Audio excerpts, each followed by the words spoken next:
In this episode, learning about selections. Selections are pretty essential to mastering Photoshop. A selection allows you to select just one part of an image and do pretty much anything you want to it, which might not seem like a big deal at first, but becomes just so important and exciting to manipulating an image. When we come to the top of the toolbar, first we have the Move tool, which we can ignore for now, but right under that we have a collection of selection tools, starting with the rectangular marquee, the elliptical marquee. Below that we have lasso tools. Below that we have the quick selection tool and the magic wand tool. And then we start getting into some other selection tools, particularly the crop tool. So all the selection tools are located together there. We're going to go through them in different segments because each of them have some different qualities and things that you would do in certain situations. But let me give you some basics. So I have the rectangular marquee selected, chosen, I'll go with that, first. And as you see, just like every other tool we have, if I click down here really quick, you can see the top toolbar changes. So for the selection tool, you're going to have some things along the top you have to pay attention to. Almost all of them are going to have these four icons at the top. The first one, which is just a plain square, says New Selection. The second one, which looks to me like two kissing squares, is Add to Selection. Subtract from Selection. Those are the three that you're going to need to pay attention to the most. So when it's on a new one and you put down your stylus or your mouse, but your stylus, click and then drag it to the size you want and then release, you get this box, and those are literally called marching ants. These little flashy lines here.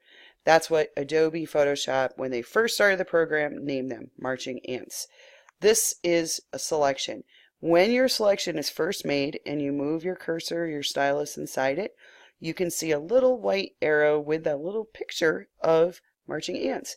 When you have that, you can move your selection around and be like, oh, I want to select here. No, I want to select here. No, I want to select here. And you can do that. As soon as you click off and do something else, if it's a new selection, you can move around. If you clicked on Add to Selection, you would be able to make another selection, and it expands the size of your selection. If you were going to subtract from it, you could subtract right from the middle of it. You could do all these things.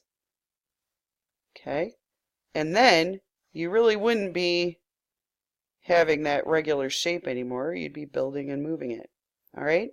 But that's not really why we make selections, just to move around marching ants. That's so silly. So just for the sake of doing it, let me get a paintbrush. Use my trusty purple. I'll make it nice and big so you can see it. A selection is like, well, in its purest form, a selection is like a wall. It is like a concrete wall. So I'm going to move, excuse me, my paintbrush back and forth like this, really big across the whole canvas. And let me show you the power of a selection. A selection says, you shall not pass. Some of you will get that Gandalf Lord of the Rings reference. It's a wall, a concrete wall.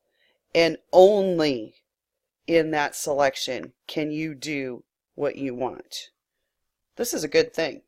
This is kind of a bad example of what you would use a selection for, although not really. Okay? So, introduction to selections. First I should tell you, what if you really wanted to go and color over here and you're like, no, just let me be free. You have to deselect. Command D deselects, and then you can color or do whatever any other place. So, introduction to selections. Peace out.